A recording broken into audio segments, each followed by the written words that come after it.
Welcome back to the Sports Complex on a Friday afternoon before the holidays. I knew what day it was. Nailed it. Nailed what day it was. Friday afternoon before the holidays. It's a big show as we get ready, covering 5 days worth of material. We're going to try and jam into 2 hours today. Some more audio from the Sark press conference yesterday talking about the big signing day that Texas had. We'll get into a little bit more Texas and Washington. Patrick's big fat poll of the day, of course. Some bowl picks coming up. Not a bunch of big goals this weekend, but some next week before we're back on the air. The NBA action kicks off and some good old Christmas games for MLB. Some Christmas games for the NFL as well. A lot of really good stuff coming up on the show today. The Dodgers once again breaking the bank to help make MLB not as much fun for most people. What a joke. What a joke. What a joke. We'll get into all of that. And, of course, your text messages. 512-447-3776. Oh, and we didn't mention a big win for Texas basketball. Huge win. Over what Jacob has told me might be the greatest team in college basketball history. Well, you just caught them on an off night or an off afternoon. You see, that's the problem. They're so used to playing primetime games, being in the spotlight, that the afternoon game threw them off. By the way, you guys drive the show. We just try to keep it on the rails. So whatever you guys want to talk about on the text line, you guys, questions, comments, concerns, send that in on the text line. We'll talk about it, especially on a Friday before the holidays. We're going to be off the rails all show. Oh, yeah. So you guys be off the rails. We'll be off the rails. We're just going to go into and flow around and see what we can get into today. But myself, Patrick Davis, across from me, Jacob Standard. Jacob Standard is had gone to Texas A&M Corpus Christi, who Texas just played. The game just finished minutes before we came on the air with a win for the Texas Longhorns. So Jacob was kind of rooting. You couldn't lose this one? No, couldn't lose this one, but they also stayed within the number, so Durs up, Shakas, whatever they do now. I know it was Durs when I was there, but shows how closely I've been following the team since. So, well, when I was there, back in my day. I didn't know they were playing Texas today until Patrick texted me. You knew they were playing. You did not know it was at 2 p.m. Yeah. We knew they had a game on Friday. I was unaware that it was a 2 p.m. game until I was starting to look at stuff today, and I was like, oh, it's an early game. Make sure to get in there. But by the way, we're still working. We did not get off for this game. No. We were here. Shout out to Ty and Brock, who did the morning show this morning, filling in for Rod and Aaron. But we're filling it. We're finishing out the week strong here on the Sports Complex. So we hope you join us on the text line to get to the basketball game to wrap it up. We were watching it here in the studio. There's not a ton to get into. Dylan Disu is starting to look a little bit better. We see he's getting the spring in his step, so we know there's going to be some issues with the foot, but he did have some big plays, getting some big blocks there as the game got a little close down the stretch. He has a big block when Texas A&M Corpus Christi cut it down to 6. With about 5 minutes to play. About 5 minutes, he gets a big block, comes back down, first one down the court, gets a score on the other end to push it back out to 8, and then Texas was able to push away.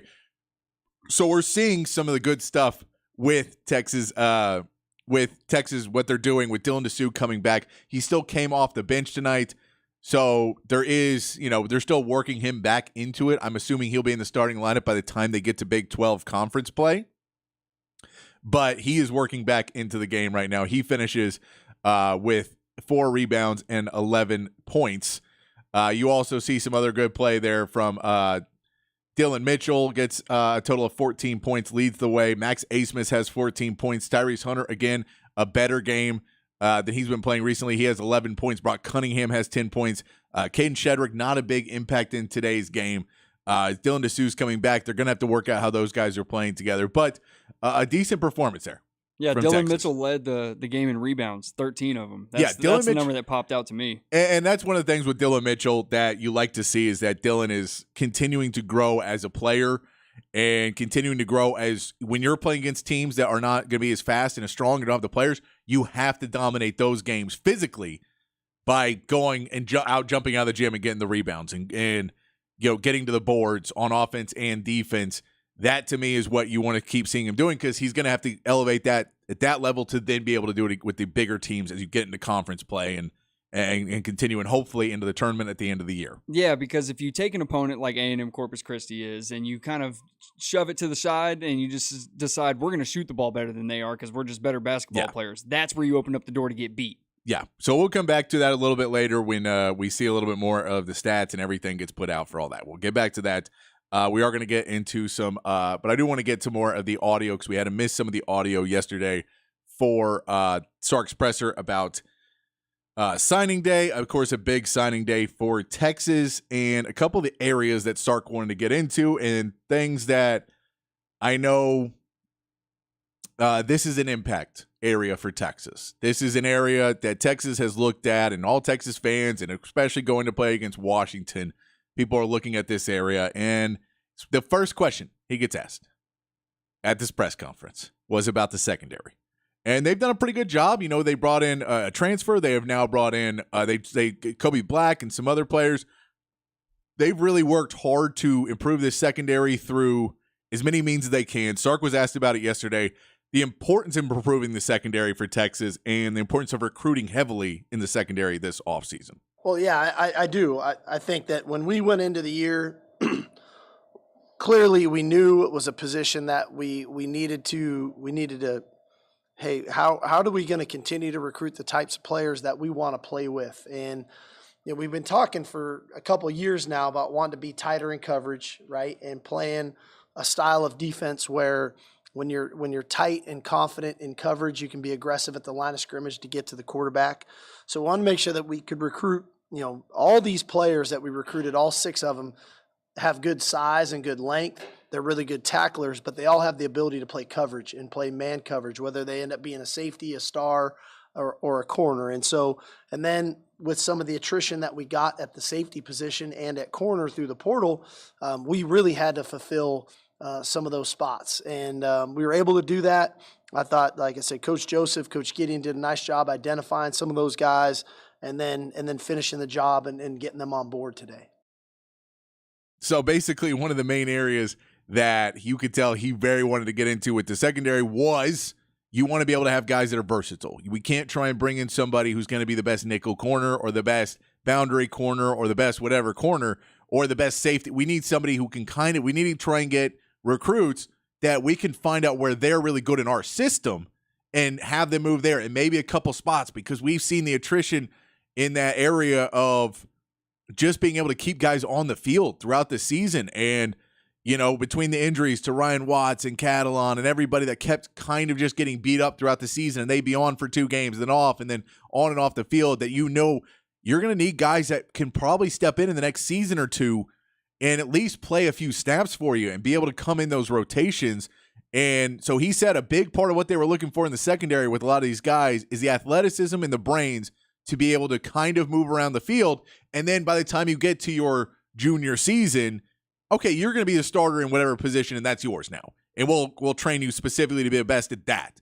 But your freshman season especially, and then into your sophomore, we kind of need you to be a little bit more versatile. Yeah, and you also have to put the importance of having versatility in the secondary is you put versatility on tape. Yes. And what that does is when you go to disguise your coverage, it's more likely that when you have guys that are versatile, they'll believe the disguise because they know, like, oh no, we've seen that dude cover the flat a million times. He ain't covering the flat, right? He's jumping the middle route. Yeah, and it's a big part of PK's defense is, you know, as much as Rob Ayers like talking about it, we see it more, and Sark is a proponent of it too, is that positionless football. And defensively, that's kind of what you want, is to be able to have guys in your secondary that, you know, it's not saying they're also linebackers, but it's saying we can move them where we need to move them. Yeah. And we can always have our best players on the field. We saw with Jahdae Barron at points this season. He was getting pulled off the field, and I don't think they want to have to do that, where they pull off a Jahdae Barron because of the package they're in. Yeah, I didn't. And it didn't work. It's not successful for them to pull him off the field. And I'm not saying Jahdae was perfect in the secondary, but no. I don't think your defense is better with Jahdae not on the field. No, I agree with that 100%. And that's, so I think when you're saying that, you realize with Jahdae, if we put him in this power package, then we can't show, is what you're saying. You know, if we show this, yes, they know what he's doing, right, and they can kind of target him. Right. And you had to kind of take that at a certain point and trust Jahdae to be, you know, the good enough. And sometimes it worked and sometimes it didn't. But you can't, you're trying to cross-train people that maybe he's an edge, maybe he's a boundary, and maybe he's on the nickel, maybe he's a star, maybe he's going to drop back in safety. You don't know what he's going to do. It's a great point there. We see that. Another piece he talked about was asked early on about the interior defensive line, because it was such a strength for Texas this year, but you're most likely losing 2, if not 3 guys in the interior D line. So trying to restock and make sure that this becomes a factory for interior defensive linemen, using the year that Tavondre Sweat and Byron Murphy Use had it as momentum. to make it an interior D-line school and continue to build that, to give Bo Davis the reputation that he creates monsters in the interior D-line. You want to have that kind of work done, and you've now built it. When you have two guys that are All-Americans on that interior Consistently across every publication. If you can say that and you go, man, where else are you creating? Where else are they creating this? And those are recruits. These aren't transfers. Yeah. These guys, we recruited. They stayed at Texas. We built these guys. Homegrown. We built it. One of these guys was laughing on a bus, and he turned into a consensus All-American when he got his act together. Yeah, but it only came out that he was the one laughing after he was already the All-American. He did, but he stayed. Again, he stayed. Right. And he did it. And it's all these things that put together to help you when you're recruiting. You know, the same reason why Tashard Choice can go out and get really good running backs is because he had two of his running backs taken in the first round of the draft. Yeah. And Jahmyr Gibbs and Bijan Robinson. That's right. That's right. And when you have that guy to walk in, so now when he can say, I elevated Tavondre Sweat, and they go, we elevated him. And from the time we came in from what he was to what he is, and Byron Murphy from what he was to what he is, now look at what you are. We're going to have to put you in the program. You're going to have to trust us.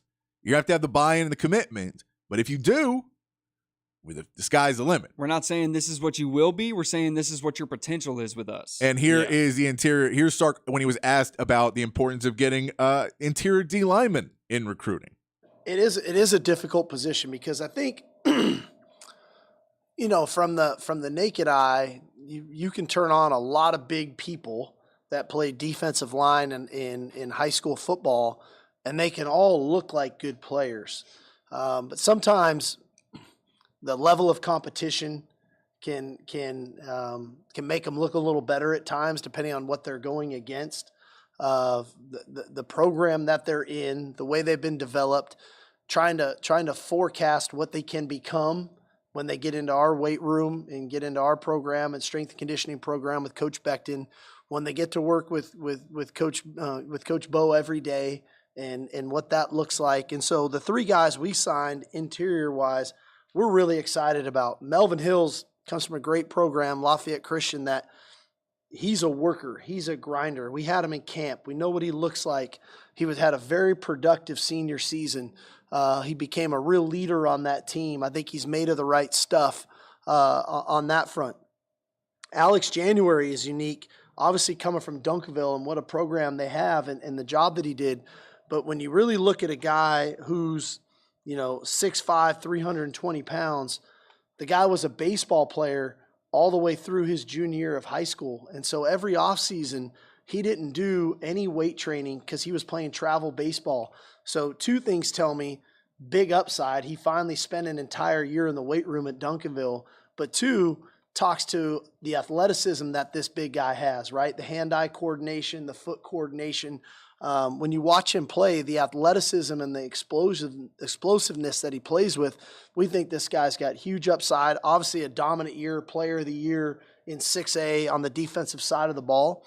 And then Dontre Robinson, very similar as well. This guy's well over 300 pounds, but the athleticism, you guys probably saw some clips earlier in the year of him catching touchdown passes, one-handed touchdown catches. So now getting him immersed with Coach Bo, getting him with Coach Becton, we think all three of those guys will be impactful players for us in the program. How soon? That we'll see, right? Time will tell, but we think the future is very bright for those guys. And that's kind of what you want to see with Stark. And he mentions in there, because Stark has been a big proponent since he's gotten here, since day one of he wants to get big humans, right? He wants to recruit big humans. He talks a little bit more there in that clip where you get to hear him talk about, how to scout big humans and scout guys where, we can make guys into big humans if they have good hand-eye coordination, then we can make them bigger. We can put them in the weight room. So we want a guy like that.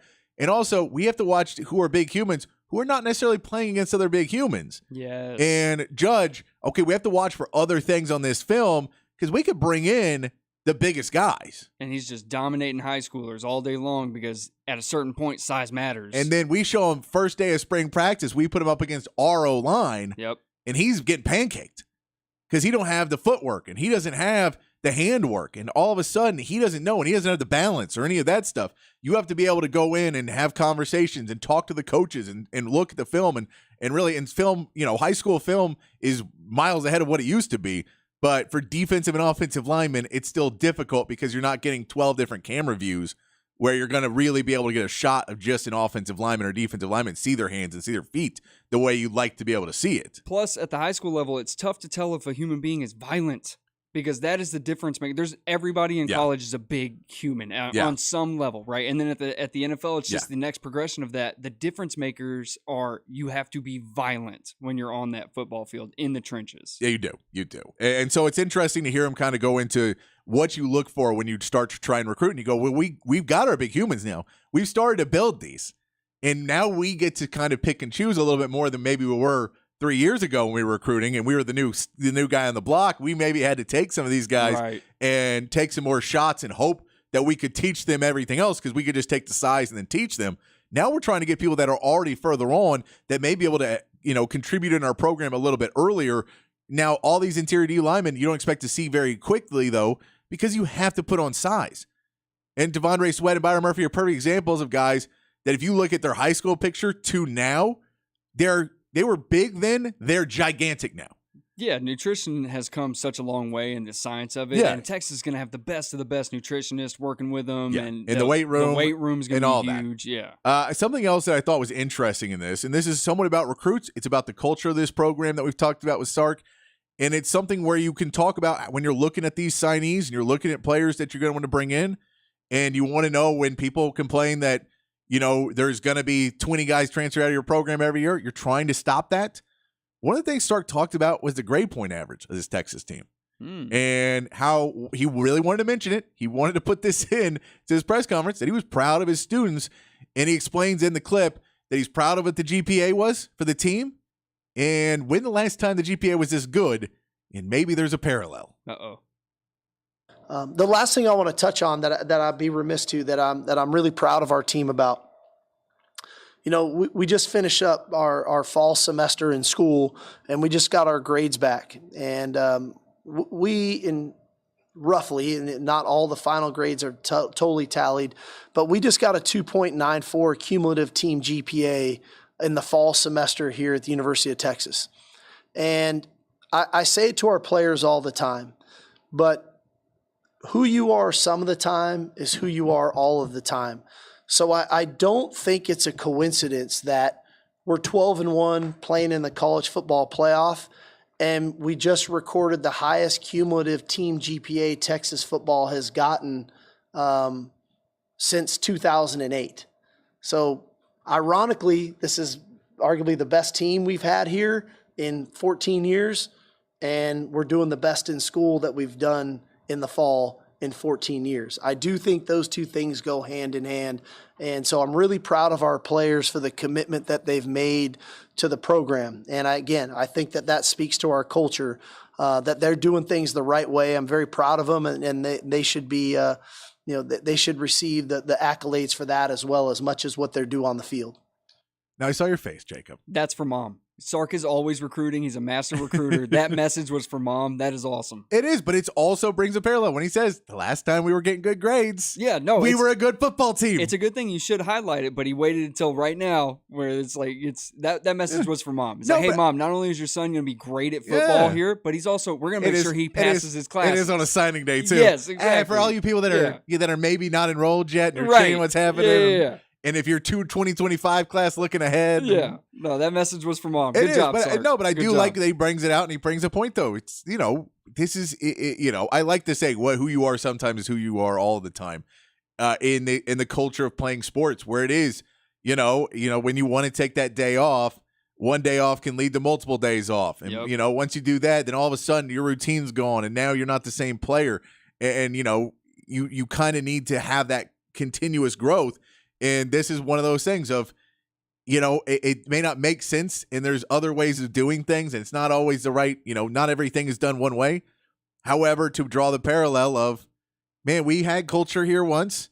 And even though the team was not, when the team was performing at the highest level and they were recruiting and everybody was acting on the highest level, our GPA was higher. And when it started to slip, everything started to slip. And it meant we had to get players that maybe we didn't think met our academic needs or meet everything we need. We had to start, going and being below what we thought Texas should be to try and get back to where Texas should be. And, that may not always work. Something that Sark talked about the other day, a month or so ago, was a conversation he had with Pete Carroll, which was you can do things the way they've always done it, and you'll get the results they've always got. Or you can do things the way you want to do them, and you can try and get the results you want. And it'll be harder. Yep. But you can try and get the results you want. And that's part of it. If I want to be great, I need everybody else around me to be great. So I can't expect, if I just want to say, well, I'll be great and I'll get good, and then if we get enough good, we'll be great. Right. Saying, no, I need everything to be great. Everything. And greatness doesn't mean you have to be the greatest. It means you have to be as great as you can be. And I need to get guys who want to be great, and instead of somebody who, when we see talent, that is, people that are always on potential. Yeah, you're only as strong as your weakest link. Yeah. Right. And there's never a truer saying. And when we've seen guys that were always on potential that are stepping up now, yep, that's what you want to keep seeing with this program. So it's good to see. I'm going to play, I think I'll play in the next hour, I'll play the Texas volleyball clip, which has kind of got a little viral because they talked about how Texas volleyball and had the parallels between that. I know some of the players spoke to the media yesterday, and they were mentioning about the Texas volleyball and how it's kind of gotten all the Texas football players to be like, all right, goal set. It's an important message. But all the football players seem to be the way of like, cool, y'all got the natty, we're going for ours now. Yep. Like we want to make this something where it's special and everybody's gonna have a great end of year where we get to both hold it and we'll hang out together. Tell you what, we're gonna make this Director's Cup count. Yeah, let's make this one count. We'll take the Director's Cup to the SEC where they're like, what's this? Y'all are keeping track of that? You don't keep track? We only care about football here. Let's get to a little talk about Texas and Washington, and just a quick point on this, because it kind of leads to Patrick's big fat poll. But I wanted to bring up something and just a few stats for you. Looking at something about big game players, and this is something where it's not really an edge for either team, but it's something that I was looking at about Quinn Ewers, and I was curious about Michael Penix in this situation as well. But I wanted to look at some big games for Quinn Ewers and Michael Penix Jr. and say, do these guys show up? And we know with Quinn Ewers has had bad games. They're usually not in the biggest game moments. He's had big games at games like Iowa State or Oklahoma State or K-State, which they're Big 12 games. They matter. Yeah, they definitely matter. It's not the Big 12. It's not Oklahoma. It's not. The stage isn't as big. Yeah. Yeah. So if we look at Quinn Ewers this year and the two best games he had, Big 12 and Alabama. Big 12 championship, 452 yards, 4 touchdowns and interception. Alabama, 340 yards, 3 touchdowns. Big time. Oklahoma game, 346 yards, 1 TD, 2 interceptions. So he has the 2 picks in that game. He does. One of them was not his fault, but he has 2 picks in that game. But he still has 346 yards passing. He still has a good completion percentage. Michael Penix Jr., not quite the same level. In the Pac-12 championship, he had 319 yards, a touchdown and interception. In the Oregon game, he had 302 yards, 4 touchdowns and an interception. So he did better in that game. Oregon. Both games against Oregon. But if you look at that game, Dylan Johnson had big games in both of those as well. Yes, had 100 yards in both of those. That is kind of where you look at it, and you can look at what Quinn Ewers did, and Quinn Ewers spread the ball around, and Sark spread the ball around the play calling a lot more. But if there's one other player that I'll mention of a big game player who's shown up, at least in the Big 12 championship in the Alabama game, or the Oklahoma game, I believe. It's either Oklahoma or Alabama. I don't have it written down right now. JT Sanders. Yes. JT Sanders has been big in big games, and he's been a big target in big games. And for Washington, they have some guys because they only really have 2 main receivers that they're going to throw to a lot. They have a third receiver that's really good too, but they aim for 2 more a lot. JT Sanders is a tight end. He's not really your main. You really want Xavier Worthy or Adonai Mitchell to be your big play guys, but JT Sanders has stepped up big in those big games.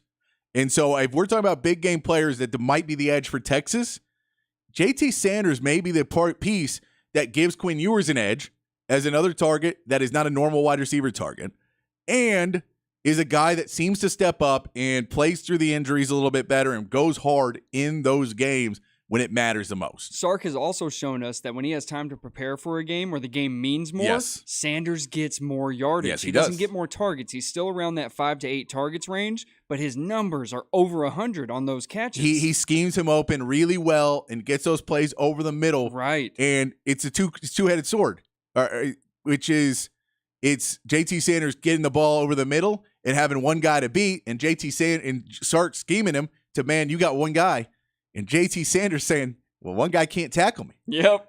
And those two things together, if you take a big game and you make Sark scheme him open, and JT Sanders not let one man bring him down, that's another 20 yards sometimes. No, it's big time. It's huge, and you see it come up in the biggest games. That's what when we were talking about X factors earlier in the week. That's why I went with JT Sanders, because when Sark has time to plan, he plans for JT Sanders. He does. All right, let's get to the big fat poll of the day because I wanted to tie into this. Patrick's big fat poll of the day on the Horn. 512-447-3776 is the text line number. All right, couple of polls for you today. One football, one just for fun.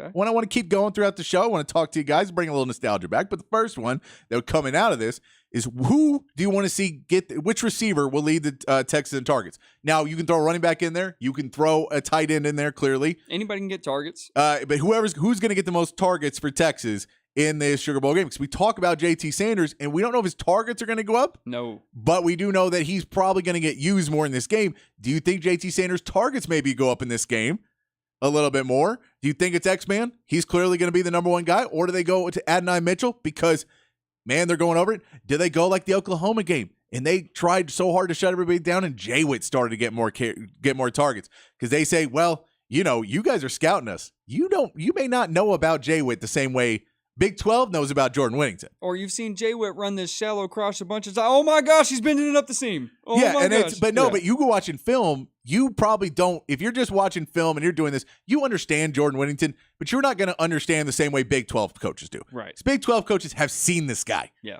And they know everything he does, and they go, crap, like you can't. In Oklahoma, Brett Venables came in and did not respect him enough. No. So maybe it's Jay Witt. Just saying, it's possible in this game if you're trying to find it. Maybe it's Keelan Robinson. They use him out of the backfield some more. Just check downs all Maybe day. it could be. Yeah. Who do you think will lead the Texas in receiving in the Sugar Bowl? And the other question we want to ask, because this is the last show before Christmas, and we hope everybody's going to have a good holidays, whatever you celebrate, whatever you do. We have Merry Christmas, Happy Holidays, whatever you guys do. What's the best Christmas present / holiday present that you have ever received? It's Christmas presents. I've never heard anybody else tell me they got a great Hanukkah present or Kwanzaa present. So I'm going to go. Maybe I don't hang out with enough other people, but I've never heard that. I've heard stories of Christmas presents. Just though. keep digging. I'm going to keep digging. Just keep digging. You tell me. Tell me. Who's going to come on this text line? Tell me. Please do.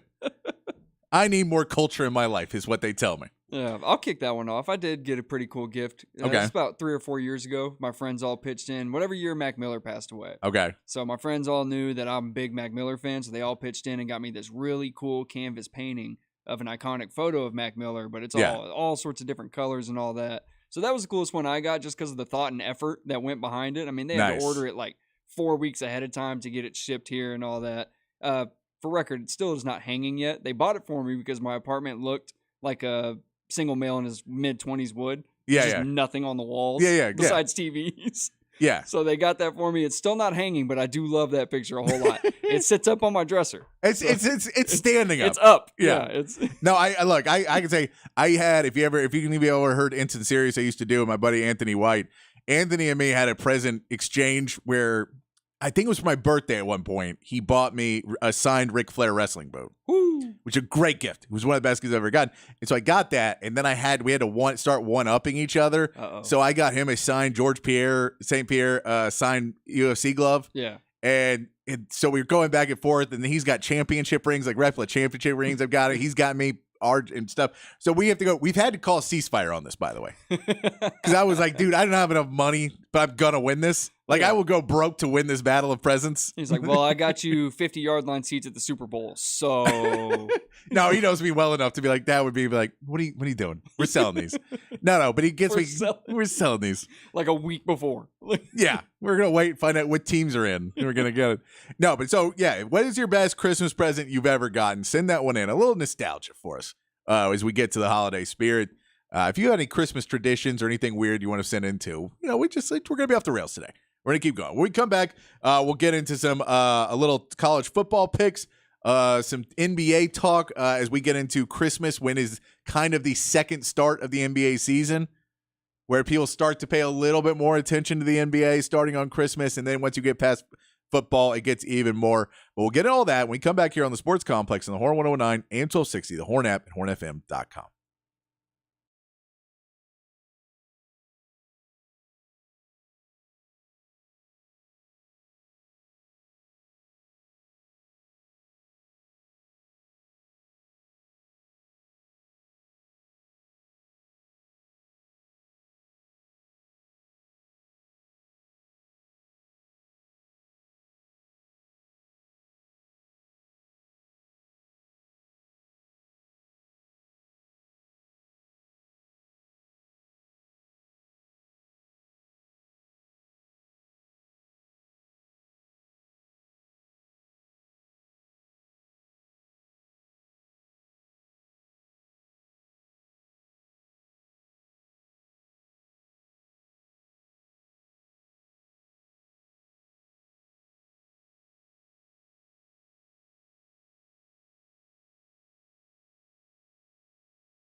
Back on the Sports Complex here on the Horn. It's a 512 Friday, so I'm playing some local Christmas music for you. This is Dave Madden doing Texas Christmas here on a Friday for you. You can find that. It's Dave Madden, a very talented guy with his Christmas song, talking about the nice Texas weather, where today I was like, I could have worn shorts. Yeah. I could have worn shorts. So Christmas morning, it's about 85.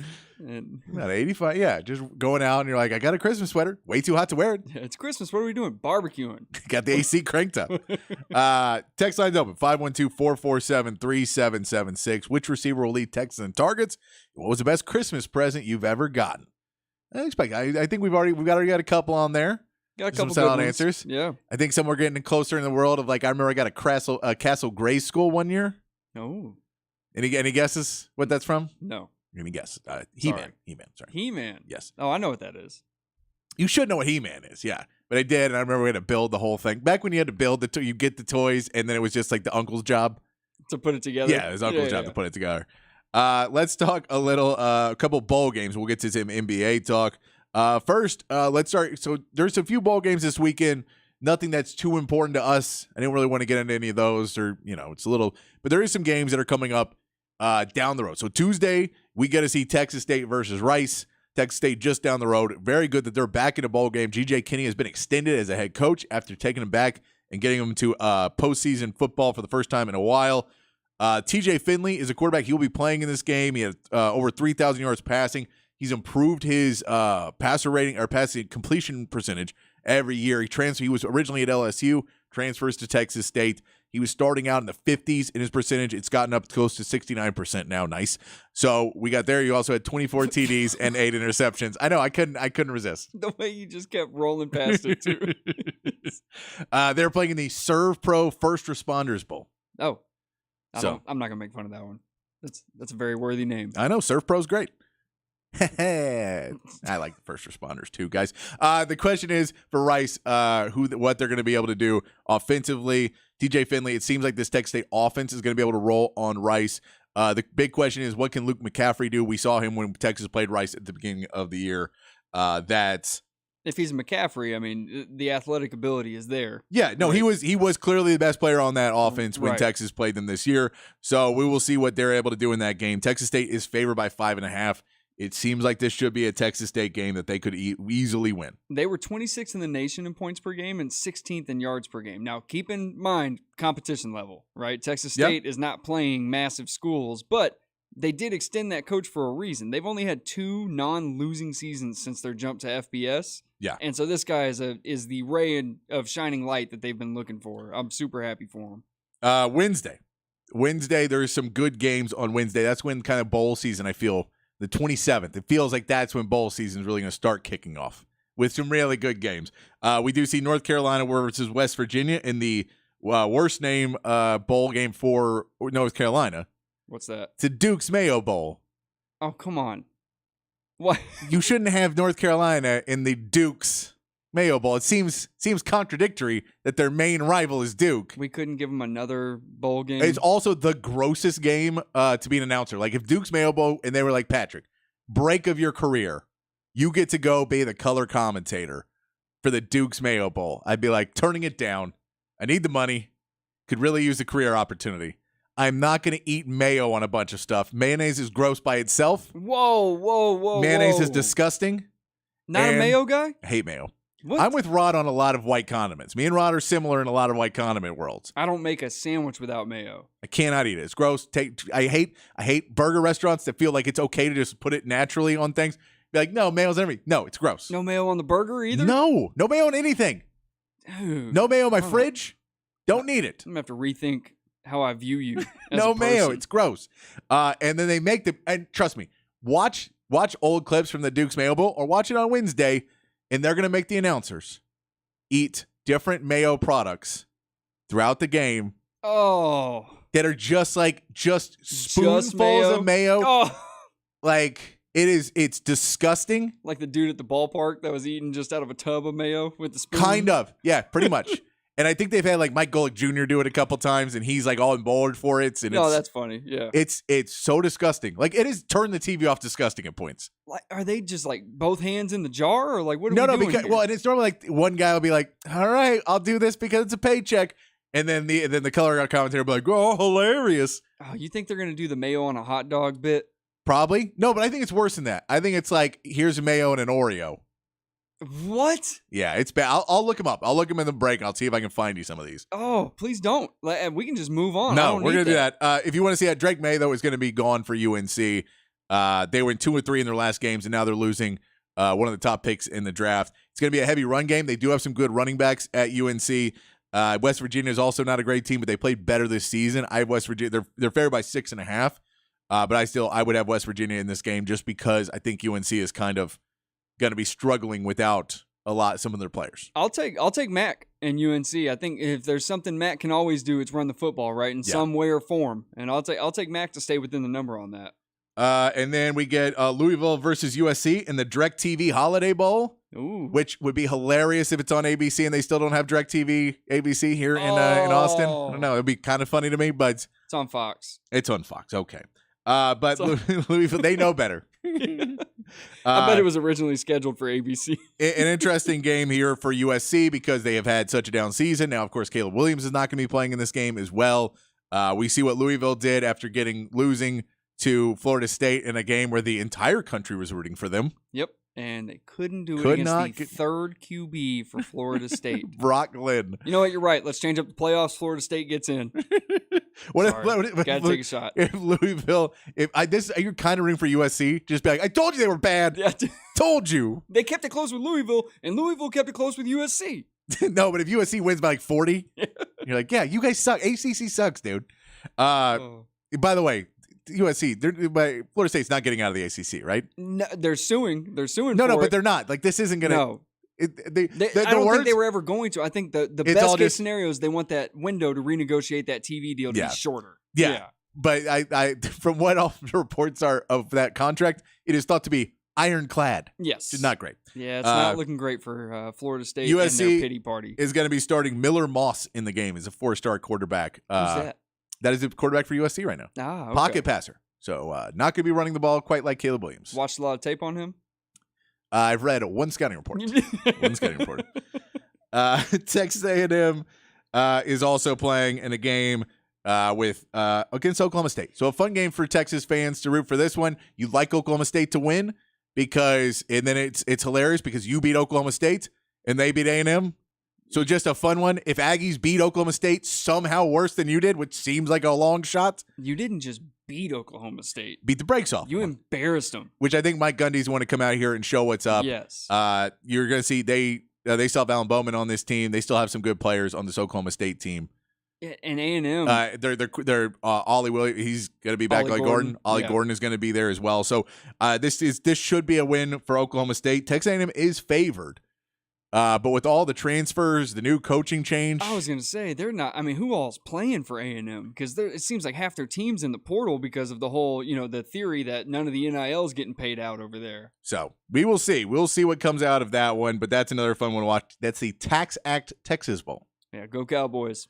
Because if one thing people want to think about when they're watching football and in their Christmas holiday, taxes. Well, you do because it's right around the season for tax return. I mean, it is fun to put Oklahoma State and Texas A&M and combine them with taxes in three things that I could do without. Well, see, I don't think you're getting past them anytime soon. Oh, no.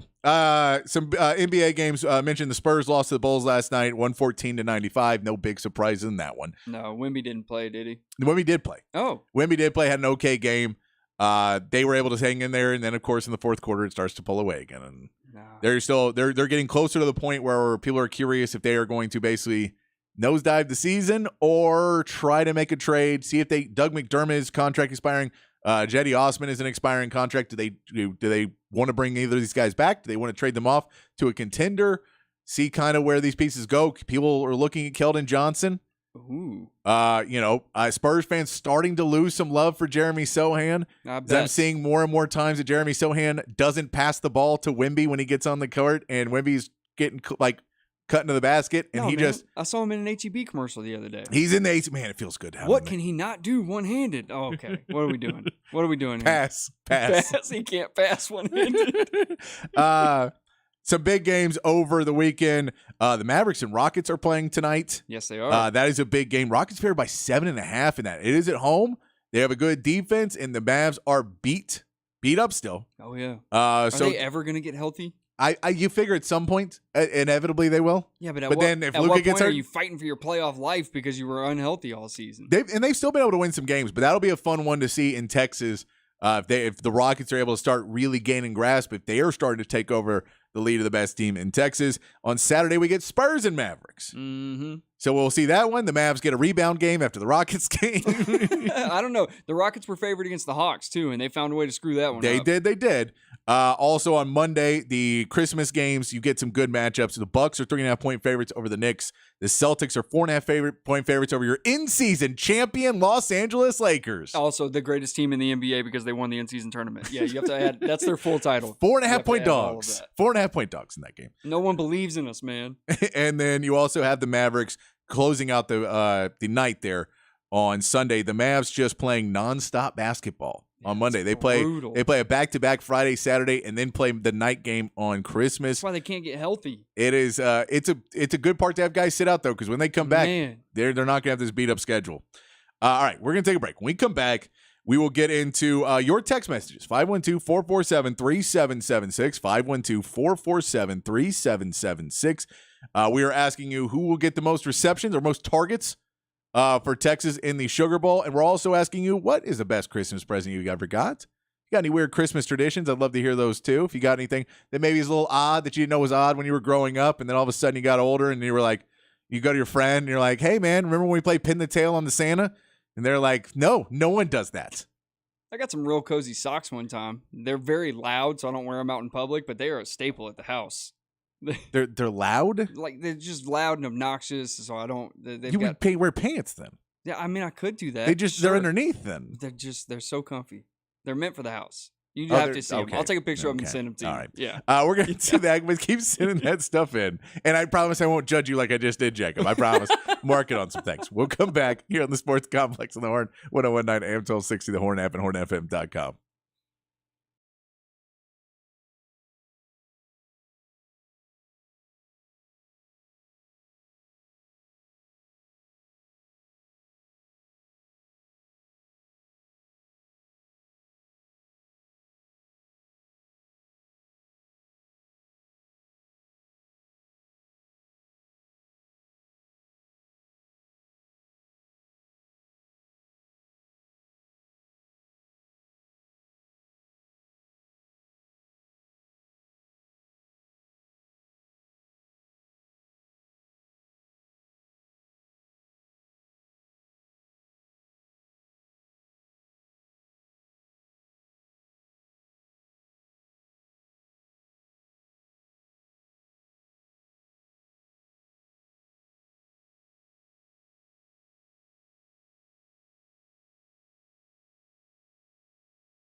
Back on the Sports Complex here on the Horn, playing some music, some local Christmas music here on a 512 Friday. Why'd you turn that down, man? I was grooving out. You were over grooving here. out? Yeah. Some that. Vallejo, Feliz What is it? Navidad. As the kids say, it was a vibe.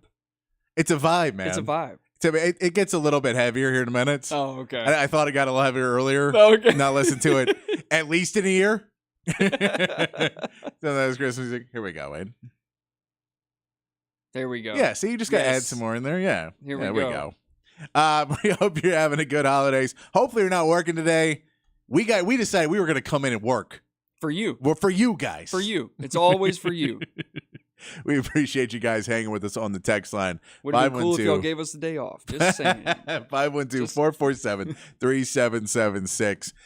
We got the text line going. We were asking you which receiver will have the most targets in the Sugar Bowl. And also, what's your favorite present you ever got on Christmas? If you want to go back to when you were a kid, maybe it's an adult present. Maybe it's a kid present. Maybe it's a kid present you got when you were an adult. I'm trying to think. I think I've used my two options. You didn't get anything good when you were a kid? When I was a kid, I mean, it's all the standard stuff, right? It's like the You ever get new- like a gaming system? No, I didn't get it for Christmas. That was always a birthday. That was a deal. birthday thing. Yeah. Okay, I see. Because the system is always like the cool. You get that, and you're like, oh my god. I take that back. We went and waited in line at Best Buy when they first released the Wii's. Oh, with the okay. remote and all that, so we could play Wii Sports. You're too young to remember Nintendo 64. No, I know one of those. I had one. As a Okay, kid. but this is the thing though. Is Nintendo 64 when that came out? yeah. It's still probably one of the greatest systems to ever come out because it was like it came out and then it's still cool today. It still has Right. stuff, and they Well, had the it's best retro. introductory. No, but they had the best like introductory games, all the stuff. The playability of it still exists. Yeah. Which some other systems, you're like, this is not very playable.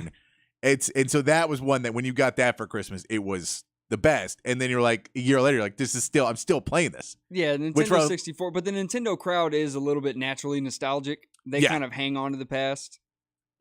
Yeah, I mean, I think people are naturally nostalgic. That, Are- that, are, like- that community more so than Are others. PlayStation people just like, let it die? When's the last time? Fun. When's the last time you saw a Nintendo game that didn't feature Mario, Donkey Kong, Luigi? You saw all those on N64. That's what I'm saying. Yeah, you had Star Fox. And then they had Mario Soccer, Mario Tennis, Mario Look, Basketball. I'm sorry Mario Kart. that you don't appreciate Mario in Mario the Italian American Hall of Fame. Mario the Plumber adventure game of his. Texter says, I'm thinking your intro music. What is it? It is the Heebie Jeebies. The song is called No Doubt. If you want to go check out what those guys are doing now, Eddie Hernandez from the Heebie Jeebies has a band called 80H Project. The number 80, the letter H Project.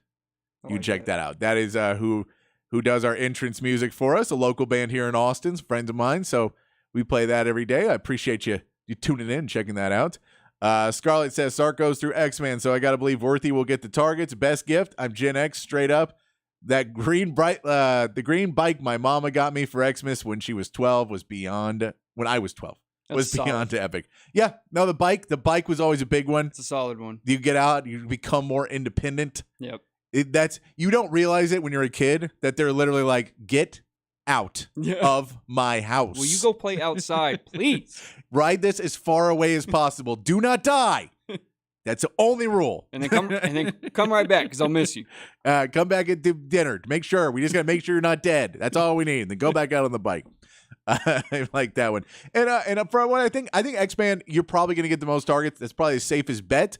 But what we might see, depending on how this goes, we've seen Sark break tendency in big games before. He may break tendency in at least in the first half, go more JT Sanders, Adonai Mitchell. I think you're going to see the run game heavily featured, considering how much it got stopped last year. I think you're going to see it featured. He's going to want to try and make sure it is implemented early in this year, and this Washington defense has to respect it. I'll go back to what we were talking about with JT earlier because I went back and looked at the numbers a little bit in that Alabama and that Oklahoma State game.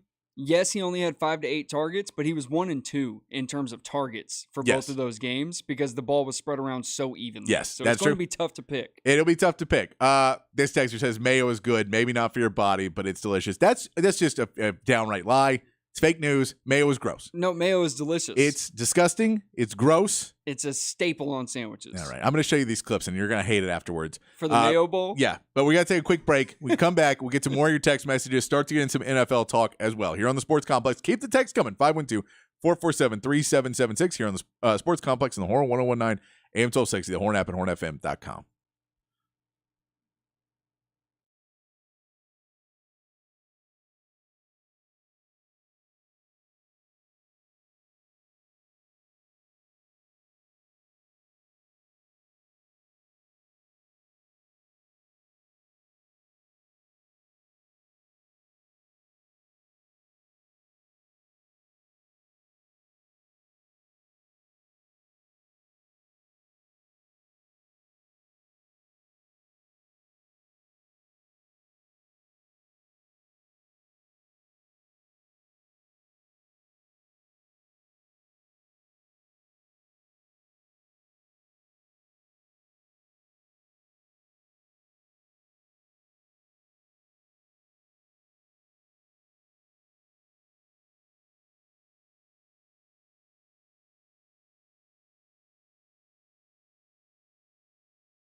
Hour 2 on the Sports Complex on a Friday before Christmas. Woo! We got 1 hour to go till we give you up and we come back on Thursday. Hope everybody's got good plans. They're going to have a good time. Go get a lot of gifts. Give some gifts. Show some people some love. Get some love shown to you. Have a good old time. Watch a lot of sports. More importantly, be happy. I think a lot of people get stressed out around the holidays. It's important. No, to I'm not going remind to be them, happy during any of it. See, this is the problem. Miserable during this all is of the it. problem. Holidays are supposed to be happy. Everybody should be happy no matter what's going on. It should be your one day to take a break and just forget about everything and just be happy. As long as there's still mayo around in the world, I can never be fully happy. See, you're the problem. You're the problem. This is why people can't be happy. This is why they can't be happy, because people are making other people eat peanut butter and jelly sandwiches, It's because which are delicious. You encourage everyone else to be upset and angry with you. I don't agree with it. I'm not encouraging anyone to be upset and angry with me. I'm just saying we should go to Duke's Mayo Company and shut it down. Shut it down. That's fine. There's other mayo companies. No, shut them all down. Oh, okay. All right. Remember, be happy. Remember, be happy. It's a be holiday happy. season. It's happy. And we hope you're happy. We hope you're making your day a little bit brighter as we get to the holiday season. And we do really appreciate everyone who's hanging out with us on a Friday. I know some of you guys have already gotten off work and you're listening. And if you're working today, we're with you. Yeah, we're working too. Y'all are loyal. We appreciate it. We appreciate it. Freak Nasty ATX on the text line says, guys, I got my best Xmas present about 5 days ago. My 20-year-old son is in the Marines and lied to us. Is supposed to not come home for Christmas and leave straight from basic school and go to Japan for the next 3.5 years. He kicks in my door and yells, "Merry Christmas, Dad, I'm home." Scared the crap out of me. Best present ever. That's very cool. And thank you for your son for the service, and a very cool thing there. That's awesome. What a wild range of emotions right there, though. That Just is sitting a- in your living room, just boom. It's like, It who is. is in my house? No, and then, I mean, you throw in that, and he can turn it back and tell him, my nickname is Freak Nasty. Which I feel if my dad told me that, it would throw me off, too. Range of emotions would spew on that one, too. Appreciate you listening, though. That is a very cool thing. That is a very cool story. I appreciate you sharing that with Yeah, us. that was awesome. That is a great present. I just can't get over that shock factor. Boom! Who just walked into my house? Man. Yeah, you know what? That does take a Marine to do that, too. Yeah. 'Cause I know enough people that do that, too. There'd be a gun in my face. As I say, you gotta be ready for the response. I know it's family, but they don't know you're coming. Right now, you are an unidentified individual at the door. Yeah, exactly. Nate says, "Merry Christmas and Happy Holidays to you." Thanks. I appreciate that, Nate. Happy Merry Christmas to you. Happy Holidays. I hope you have a good one. Even if you're gonna give Jacob crap about the Cowboys, That's fine. I'm here for it. he doesn't like how negative I am about the Cowboys. He doesn't like how positive you are about the Cowboys. I'm pretty sure. He just anything about the Cowboys. All of it. I'm upset for some reason because it's the Cowboys. No, that is the Cowboys. I get it, Nate. You I get it. have summed up the Cowboys. I get it. You've summed them up. I don't know upset. why, but The I'm upset. The Cowboys exist, therefore I am upset. WPI Parts Guy says, targets in Sugar Bowl, Jay Witt and Baxter out of the backfield. I like that. Those two will be keys. My burnt orange gear, anything Texas I've gotten is special. It's right on brand. Right on brand. On the nose. And then as a kid, it was the original Optimus Prime. Then some N64. Mario Kart is also good, but the Optimus Prime, yeah, that's always the tie-ins. I feel like, I don't know if I've just completely lost it, and probably it's more that I've aged out of any care about anything like tied into a show or anything. Right. But man, when you got I got a proton pack from the Ghostbusters that had the pool noodle thing for the stray, and you could do it and it would spin around. Right. And if you see it, but it'd be like, at the time, it was a cool, because you're like, I'm going to put this on my back. I'm going to go bust some ghosts. Do I lose you if I bring up Bionicles? Have you ever heard of those? I do not know that. So when I was a kid, that was a cartoon on, so that was always really cool Okay. too, is to get a Bionicle, and they had like interchangeable pieces and all that. Nice. Yeah. So that was, I think we both had Teenage Mutant Ninja Turtles. That lasted for Definitely both of had us. that. Okay, Definitely had nice, that. nice. FYBA says, is it 1019? 1019 and the Horn app are still available for streaming. Yes, 1019 and the Horn app, and I'll text you back. If you're not listening, I will text you back. what a nice request.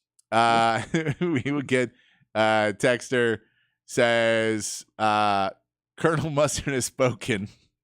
I like that. Yeah. Yeah. No, look, I'm a ketchup and mustard guy. I'll go ketchup and mustard all day long. Oh no, read the follow up. Mario Cutlets. And is there a mustard clinic No. Bingo. Mayo wins. No. Look, by the way, who's going to be the next head coach of the Patriots? The team we all despise. Who is? Gerard Mayo. So They're evil. Mayo is evil. Patriots, Mayo. We connected the dots. No, all you did was say that Mayo is joining the greatest organization next to the Cowboys that has ever existed in the NFL based on sheer championships alone. No, I'm telling you that Mayo is evil. Man, they didn't even go through the whole hiring process. They saw Mayo and went, he's hired. That's our guy. He said, man, we need something that ruins everything around it. Oh, Get some Mayo. We need a glue guy, so we need Mayo. We need somebody that brings everything Cool. together. We just compared Mayo to glue. The thing everybody wants on their food. Give me a break, man. I'm trying to defend Mayo. You can't defend it. You get your blood pressure all up and your arteries are clogged from mayo. No, find me the mustard bowl, and I'll go full. I'll pull some clips. No, because they don't need to advertise. That's the key. People just buy mustard because it's delicious. Mustard doesn't have enough money to advertise. No, I'm sure. Yeah. The mustard, Big Mustard is doing just fine. What are we doing? Guys, sports shows here. What are Talking we about doing? the important conversations. Trevor from Brown Truck says, mayo is one of the most disgusting condiments ever invented. I'm totally on the side of Patrick on that one. Merry Christmas to y'all, but mayo, ooh. Thank you. That's it. Text line's closed. Oh. We can go. My man, Chief Engineer, says Adonai Mitchell is his pick for the poll of the day of who will get the most targets. He also says best present was a G.I. Joe aircraft carrier in 85. I was 9, so big it wouldn't fit down the hall wall. Had to take it apart to put it in my room. 7 feet long. That's pretty sweet. That is all. Yeah, anything that big. Yeah, that's pretty sweet. When you're a kid, That's that you were awesome. like, this is this big, it's automatically great. So we were big on the Legos too. I was, as a kid, that you get the big box set Legos and all that. I never got anything that big though. That's awesome. No, I never did either. No, I enjoyed Legos too. I did do the Legos enough, and they were great. I every once in a while will be like, man, I'd love to like nostalgia put together Legos, together a big and one. then I look Yeah, at the price of Legos. I know. And I am like, not that nostalgic. Yeah, because I'm not going to take on a small Lego project at this age, right? If I I'm thought going you to were do it, gonna it's going to be one that I can like put up somewhere. I really thought you were going to say I'm not going to take out a small loan to get the Legos. You almost have to.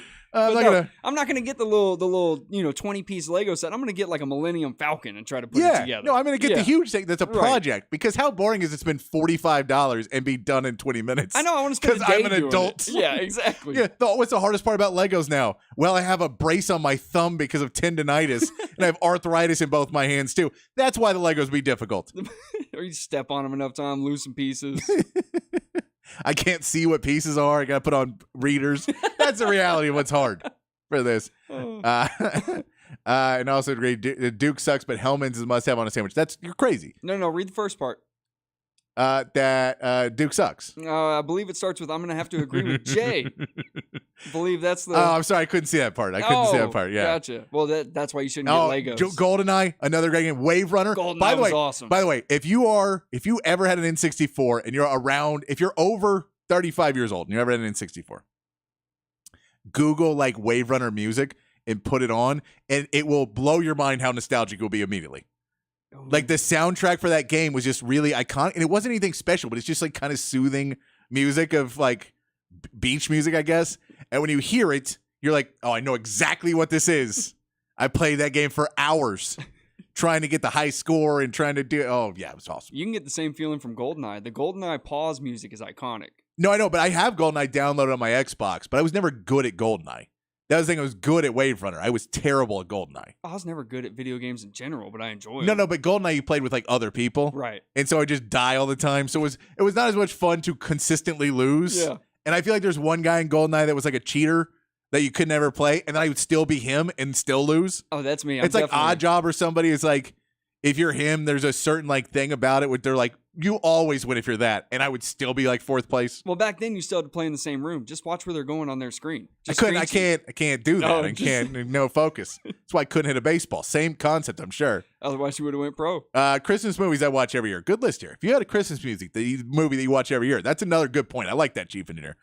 Christmas Vacation, Planes, Trains, and Automobiles. That's a Thanksgiving movie, though. Yeah, I know it's kind is. of Christmas, but we put it as a Close Thanksgiving enough. movie. Close enough. Home Alone, Die Hard, yes, it's a Xmas movie, Christmas Story, and Bad Santa. All right. I like the Bad Santa. Yeah, you know what? I think I've seen Christmas Story all together. I've never watched it, sat down and watched it in one Really? piece. Never. Oh man. No, which wasn't a thing I watched as a kid, and then as an adult, I don't watch that many movies. I would imagine you didn't watch it as a kid. Bad Santa. No, Christmas Story. Oh, Christmas Story. Yeah. No, never. It's very seen popular, that. but no, Sorry. they show it on TBS for 24 hours straight every year. I only know it because my parents quoted and they do fragile. Someone gift you guys some edibles. No, we're just having fun on a Friday, Chief Engineer. We're just having fun. We've been working hard all year, and we're trying to get everything set for us to take a little time off, which, Right. if you know what we have to do behind the scenes, it means we have to do a lot of work behind the scenes. So we're just enjoying life right now and appreciating you guys on the text line as well. Trying to spread happiness. Yeah. We got a best Christmas gift. Parents got me a drum set. Royce brand, my freshman year of high school, while living in a farmer's branch back in the day, traded for a Flying V a couple of years later. I like that. All right. I remember a friend of mine who is, guy in the band I work for, got a drum set for his kid. Christmas Eve, me and him in the garage putting it together, The kid- drinking beer. Me and the dad Oh, putting it together, like moved it into the house quietly. Drunk, Yeah. quiet guys just putting a drum set in the house. That kid now playing in bands. Go check out his band, White Mylar, and singer in that band. They've been called Tin and Vision, plays drums in. It's very cool to see. Like, sweet. it's part of that. yeah. It's a very cool thing. Now he plays guitar. He plays guitar, he sings, and he plays drums in bands too. He still plays. He does all of it.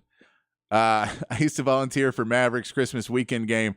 I got a chance to rebound for Michael Jordan, just me and him for an hour before the game. Twilight Wizard years, but still incredible for 14. Yeah, What? that's in the incredible. World? That's an insane. incredible story. That's at the top of my list right now. That is awesome. That's incredible. Team Mustard on here. Team Mustard. And look, I'm not even saying it to be Hey. Team Mustard. Like, mustard's better. We all know that. Even mayo people will admit mustard is delicious, but they won't admit that mayo is disgusting.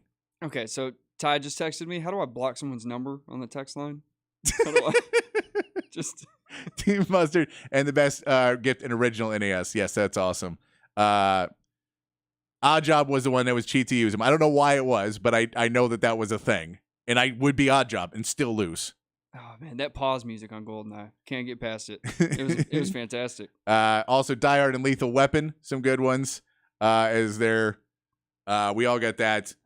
All right, let's talk some NFL though. Text line's still open, guys. You guys are killing it on the text line. 512-447-3776. Look, we got 40 minutes left until I get 5 days off. Already I haven't had looking at 5 it. days. Yeah. I haven't had 5 days off since summer. I took a week off in summer. I haven't had 5 days off until the last summer, the year before that. I don't get a lot of days off. I work pretty hard. Try and work for you guys. Between doing the show, which I love to do. That's why I do it as much as I do, is because I enjoy doing this. I enjoy putting out a product that's good. And I enjoy hearing from you guys. It's so much fun to talk with you guys on the text line. All right. Let's mention the NFL game last night. The Rams do beat the Saints 30-22. It should have been a little bit bigger of a score. The Rams do let the Saints get back into it.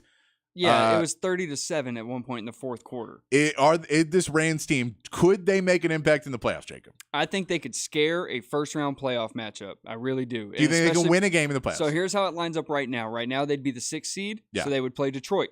Okay. I think they could win that game against Detroit. They could. I mean, we need to see Detroit step up. They looked better last week. Right. Can they get hot at the right time? Can Detroit get hot? And Stafford showed he's still slinging it. Not to mention, old team knocked Detroit out of the playoffs. Come on now. They do not have a tough game. Detroit does not have a tough game this week. Some good games, though, that are coming up this week.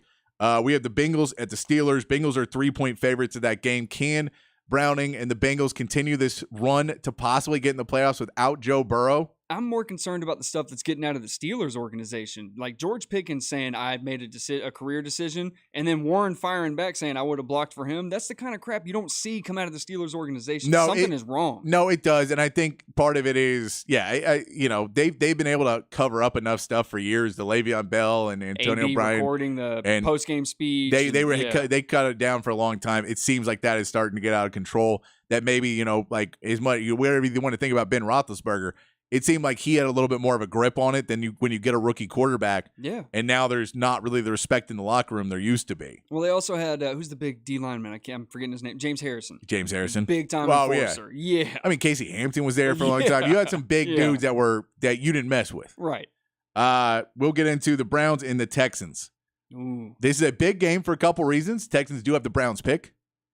this season, next Oh. season, because of the Deshaun Watson trade. Okay. So they have that pick. So any loss you give them, all reports are pointing to Case Keenum still starting this game. Yep. Texans are beat up. They are at home in this game. Can the Texans defense do enough to allow the offense a chance to win this game, a very low scoring game? I think if so. if this game gets over 14 points, I don't know if the Texans come up 14 against this Browns team, unfortunately. No, they've been the best defense in the NFL Yeah. all year, and that Joe Flacco has 4 million reasons to keep balling out now. So I think the Browns will win that game on the road. Yeah, I mean, really, Joe Flacco just has to not turn the ball over.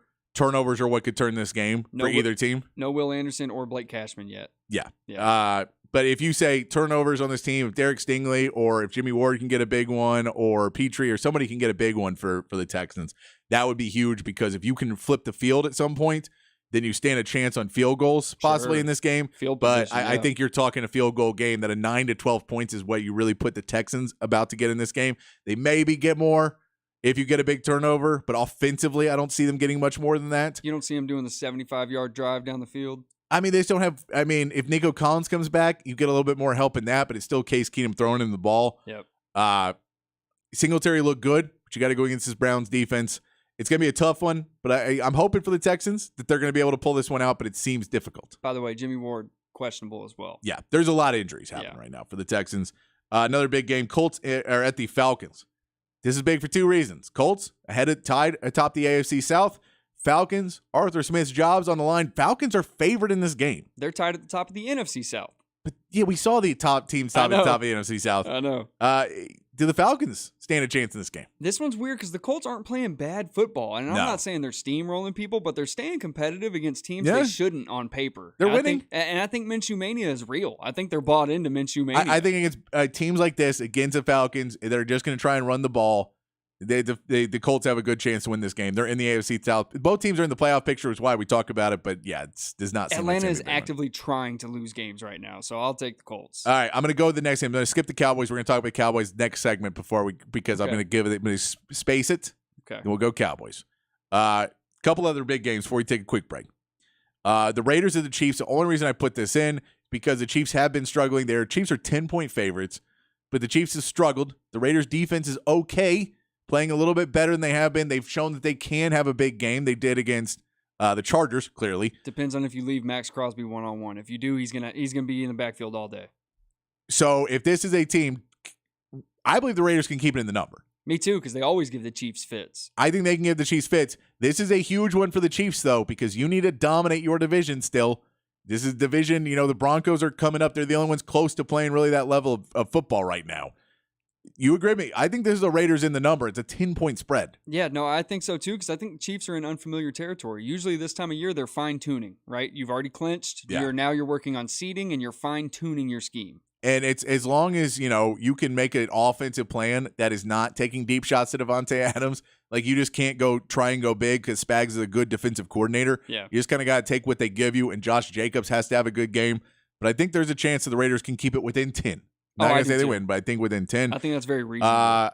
Another game that's interesting is another big spread. The Eagles are 13-point favorites the Giants are playing at the Eagles. Eagles 13-point favorites. Eagles have been on a skid. They need a get-right game. The Giants' defense has been playing well.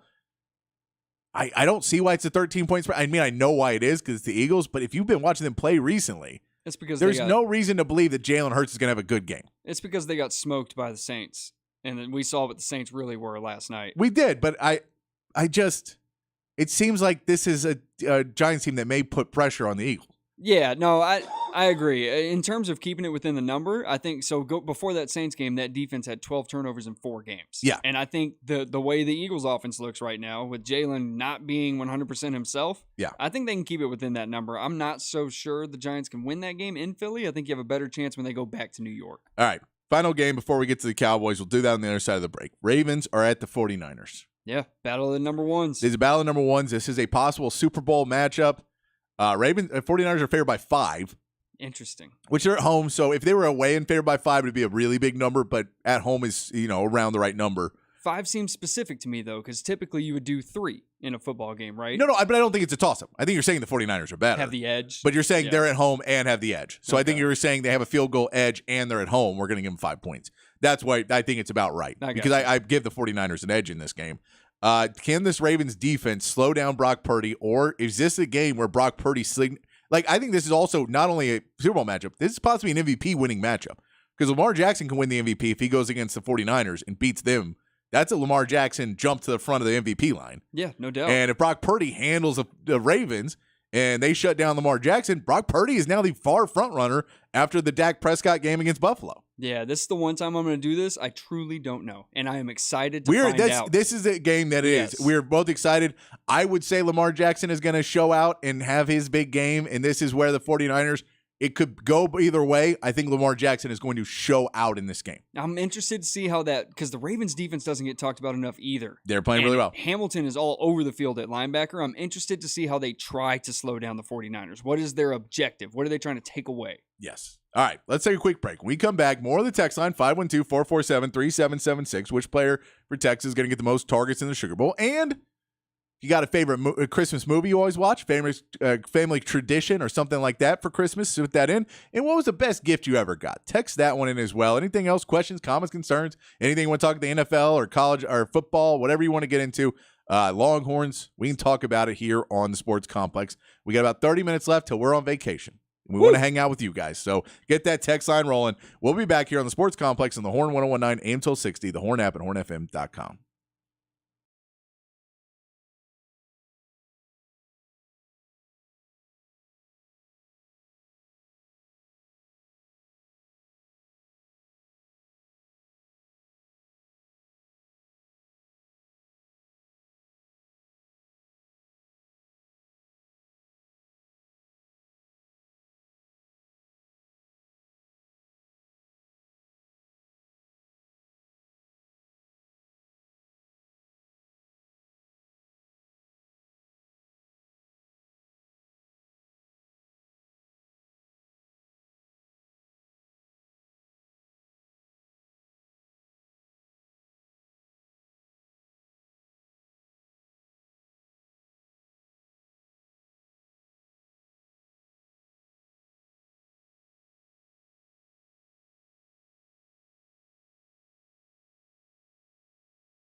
Back on the Sports Complex here on the Horn, 512 Fridays, playing some local Christmas jams. This is Shelly King with Christmas in Austin. Nice swing into that Nice one. little swing. Shelly King there doing some good work.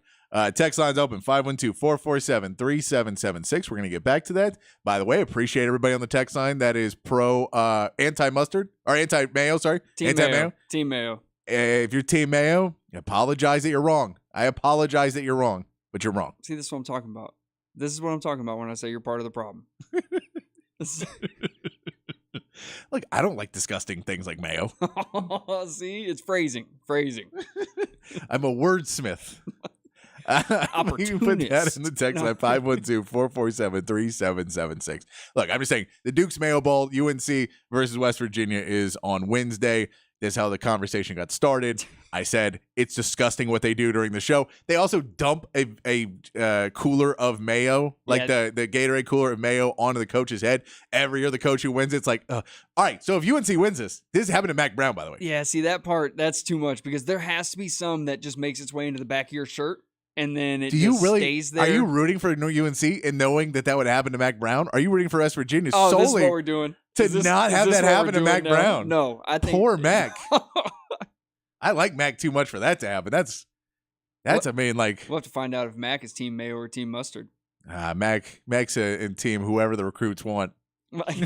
Recruit likes mayo. I'm on Team Mayo. I don't know. This year's class really loves mayo on their sandwiches. He did not have Will Levis, who is full on Team Mayo. Yeah, way too much. That's too much mayo. That's too much mayo. That your obsession has gone a little far. That he put mayo in his coffee and then drank it on national TV. It wasn't just a story. Did it?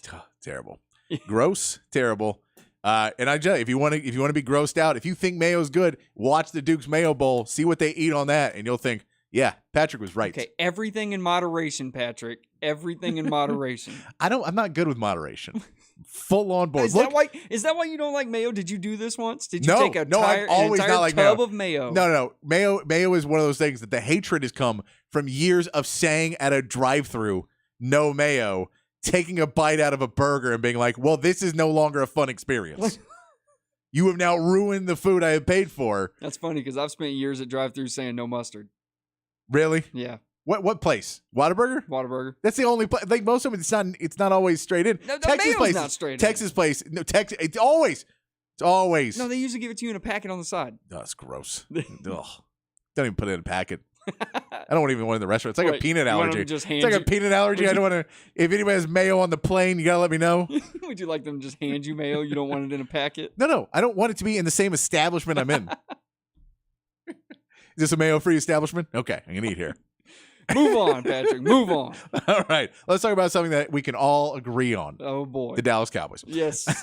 Totally non-divisive. Cowboys are taking on the Dolphins. It's going to be at Miami. Yep. Miami's 1.5 point favorites, which should tell you that they're not technically, if it was in Dallas would definitely be favored. They definitely would. However, the road woes for Dallas have been there. They're coming off of a not very good loss to Buffalo, where they didn't look like the same Dallas team we'd seen. However, this team has not shown that they have been gone on streaks of losing.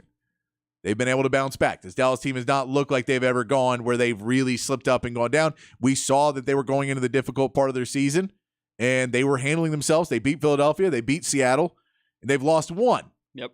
Can they turn it back around and show this team is going to, has fight back and can go out? I mean, one of the big things is tackling. They were not as bad of a tackling team as they were all year until they were in that game. And we can put the run game, we get it. That Mozzie Smith was not ready to be playing this season. That's a problem. That's why they re-signed Hankins and drafted a guy, because they wanted to have more depth there. And Hankins being injured has really hurt the team. Yeah, his presence was definitely felt in that Buffalo game. But it's interesting the way Buffalo went about attacking the run, because you saw James Cook hit the edges all the time. Yeah. But they were doing it they would present a power package. They would block it like a power run. And I think James Cook was just holding the huddle, hit the edge every time, because the linebackers are going to wash right into this. Yeah. So we will see. Miami does have some speed at running back. They like to move the ball. Quickly give your reasoning why Dallas Cowboys fans should have some faith in the Cowboys come Sunday, because I have faith in them come Sunday. I don't think this is going to be the same turnout that we saw in Buffalo. I think the Buffalo game was a lot of factors of possibly getting too up on yourself at points, Buffalo really needed that win, and they played harder than you did. I think that now we know that the Cowboys need to be there, and I think they're going to show up in this game. So I'll give you two reasons. And one is that Mike McDaniel and Dan Quinn know each other pretty well, right? Mike McDaniel was on Dan Quinn's offensive staff in Atlanta, and he credits Dan Quinn for initiating his sobriety. So these two know each other pretty intimately off the field, you would assume. More importantly, they know how the other guy thinks. And when you get into a battle of the minds like that, when McDaniel's offense is on the field versus Dan Quinn's defense, whose mind are you taking in that? Whose football mind? Because I'm leaning Dan Quinn. Are you going with Mike McDaniel in that I mean, I matchup? personally am going Mike McDaniel, but I know that Mike McDaniel has been figured out at points. Yep. But Dan Quinn has been figured out at points too. And it goes back to your tell system, right? I think there's tells, which Mike McDaniel will know. He would definitely will. He will know them, and look, he's going to call up Kyle Shanahan too and go, hey, Yep. how did y'all just dominate? Like, how did you get off on them? Right. So that'll be the first thing to look at. The second thing I'm going to look at is the how Miami tries to get to the edges, because we know that's how their run game is built. Yeah. It's on a zone run scheme, get to the edge, and once a cutback lane opens up, hit it with speed. The Cowboys defense is built to defend that. That's why they have converted safeties playing linebacker. It's built to scream to the edges. I know last week was not a good indicator of it, but like I said, they did it in a different way. They had power packages. They blocked power run. James Cook was just told hit the edge. Yeah. So I think Cowboys have the advantage there too. I really do think, I think the 1 point favorite is very telling as well after last week's mishap. Well, and this is also Tyreek Hill, we know, is banged up. So there is issues there for the Dolphins that if you have Tyreek Hill, this may be a bigger line. If Tyreek Hill is 100% healthy, because we know his Dolphins team is a different team with Tyreek Hill healthy in the line. He's pushing to play though. He is pushing, but healthy in the lineup versus playing. We don't know if he's going to be able to get out there the snaps he is and really push those safeties back. So I think that's a big factor as well. If you have to push safeties back for Tyreek Hill, it does open up that run game a lot more, because you are playing those kind of hybrid safety linebackers a lot of times. Yeah, you're stretching the box. Yeah. But if you have Tyreek Hill, you got to push guys further back. You definitely do, because you do not want to get beat behind it, because I don't care how hurt he is, he can still outrun your safeties. I think a big part of this game, too, is going to be Deron Bland. Okay. Because I think whoever Deron Bland is on, Mike McDaniel's going to target him early and often. It's what Seattle did against him as well. I think you're going to go after him and say, Tua, if you get one-on-one coverage, I trust you. Don't worry about throwing the pick. We don't care. But we're gonna win more of these than we lose. And Deron Bland's really good at playing against certain guys. But if you get a matchup with a bigger guy or someone that can go up and get it, and you just put the ball up there, I think we can go win those battles. I don't think it's so much the matchup as it is the scouting of it. So they'll start the game, they'll run a couple concepts at Deron Bland, and they'll see which ones he's going to jump. Which ones is he excited about, and then they add a double move to it. Exactly. So we'll see what that happens there. But I have the Cowboys winning this game. I think the Cowboys win this game. Yeah, I do too. I think that this is a bounce back game for them. I think they've shown all year that when they've stumbled, they've been able to get back up and go. I think they can be more physical than they were in Buffalo.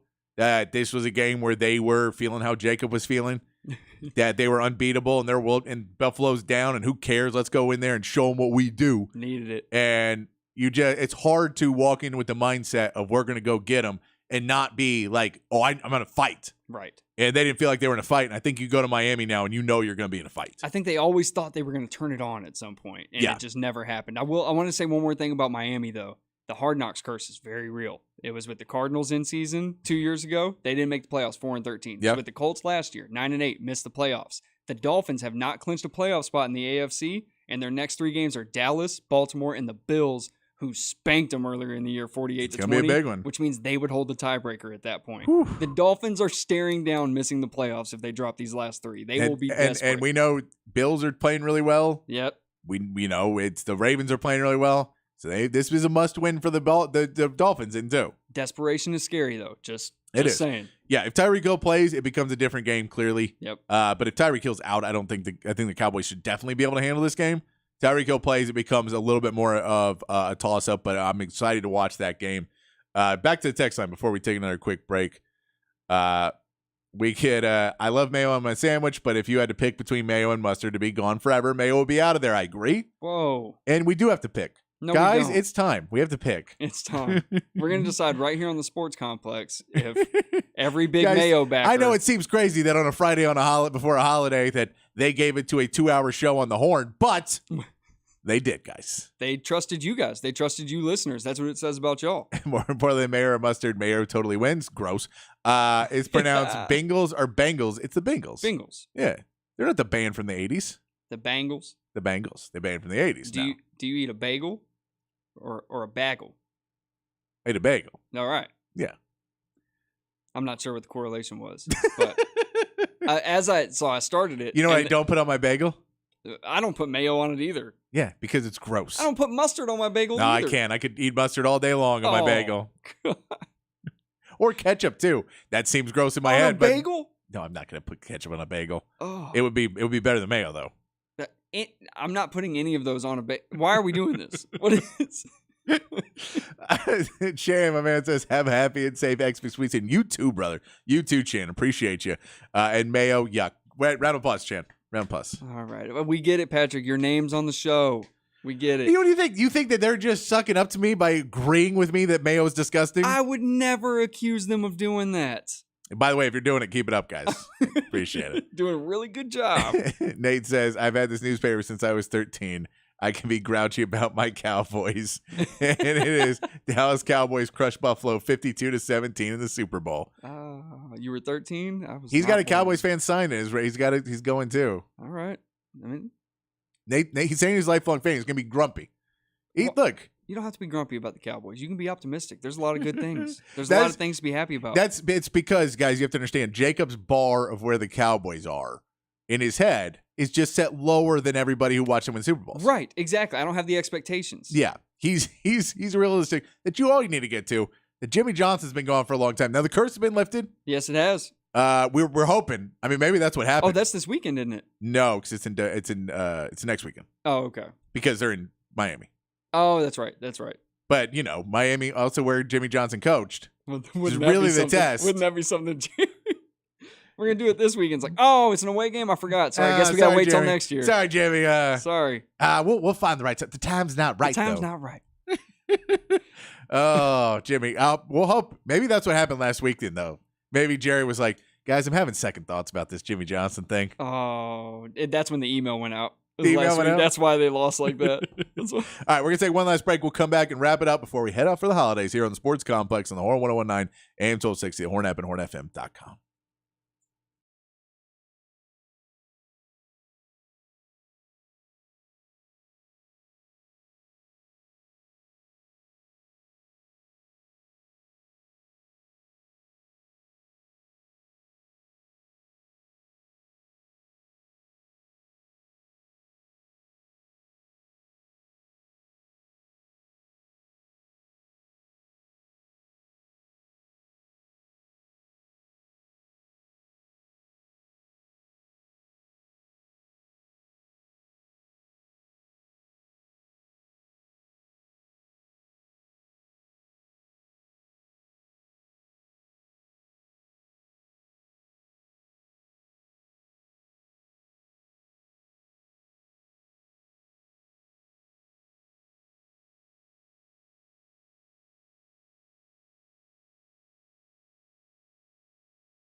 It is a Friday, so I do intend on getting still drunker. I'm not drunk right now. I know you may believe that this show is somewhat off the rails. We were drinking. We were not drinking during the show today. You believe it or not, that's all natural. No, can you imagine when I get drunk? I actually just get serious. I just get louder. I have worse opinions about Mayo. Oh, are you the have life talks drunk guy? No, I mean I have been before. Yeah. But that's normally when someone else has a life talk with me. Yeah. And then I get into it. You just kind of hijack it. No, yeah. I'm normally the I love you guy. I just get louder. I'm the same way. I just get a lot louder. Yeah, I get louder. There was a point where this is a story I've told my buddy. Me and him were both those guys that get louder and are very dominant personalities. Yeah. And there was a point where having a conversation. One of our friends came back in the room and was like, "Hey guys, you scared everyone out in the patio." Oh. Because they thought we were arguing. Oh. We were just agreeing passionately. Yeah, because y'all are saying the same thing. And we're just loud, like, "God, that's a name." And so we had to be like, "Hey, we're friends. We're good." Like. But it was good times. Good times. I do appreciate so much everybody listening for the show. It was a lot of fun with you today and all week. And if you want to know the holiday schedule, we will be off Monday, Tuesday, Wednesday, celebrating the holidays with our families. On Thursday and Friday, we'll be back regular schedule. Ian, Robbie in the morning, Sports Complex in the afternoon, Thursday and Friday. On Monday, January 1st, 4 to 7 pregame, myself, Rob Babers, and Aaron Hogan. And on January 2nd, back to regular programming again to give you the recap of what we assume is going to be a big Texas win and talking about the College Football Playoff Championship game. We will get to all of that. I do want to mention, slight programming note, that Jacob Standard is going to be moving on to some bigger and better projects as the next year continues. So he will no longer be with us on the Sports Complex. But the last few months have been really awesome, and I've had a ton of fun with Jacob. So make sure to follow him online and follow him everywhere with what he's going to be doing because it's been a ton of fun with Jacob. Hopefully he'll be back to talk some more. Maybe when the Cowboys are in the playoffs, we'll talk some more, Jacob. But I appreciate you doing the show with me the last few months. It has been a ton of fun. No way, dude. Thank you. You gave me the opportunity, and probably when I wasn't ready for it or I didn't deserve it, you gave me the opportunity to live out my dream on this show for however short it was. So all the thanks to you, man. And the text line. Y'all have been so awesome. You give me back and forth. This truly was a dream come true for me to do this show. So I appreciate it. And I will be back anytime you need me. I appreciate it, man. Jacob Sanders is one of the best guys. We've got to work with him for the years I've been working with him here in the station behind the scenes. Is always dependable, reliable, does the best stuff behind the sines. So we'll miss him here at the Austin Radio Network in the Horn, but we're looking forward to hearing what he does and seeing all the projects he does coming forward. But with that being said, I will still be doing the Sports Complex 4 to 6. Continuing on, and of course we need you guys on the text line. So we do really hope from the bottom of our hearts you have a great holidays. I hope you get everything you want, which includes all of your teams winning, all of your bets coming through, big parlays we're hoping for. We have a great time. We will be back on Thursday, so we will get back. I'll be back on Thursday to talk more with Texas football as we start to really get down to the nitty gritty before the Sugar Bowl. It's going to be a fun time. Jacob Standard, appreciate you doing the show with me again, brother. Patrick, the thanks is all to you, man. I cannot thank you enough for this. We're going to get out of here. Y'all have a Merry Christmas. I can't say Happy New Year because I'll be back before Happy New Year. But have a great Merry Christmas. Thank you so much for all your love on the text line, too. We'll be back on next Thursday. Until then, though, it's going to be a long time. There's going to be a lot of eating. So it's very important to be kind, to be safe, and keep that underwear clean. It's going to be a while. Keep it clean. We'll be back on Thursday of next week with some more of the Sports Complex here on The Horn.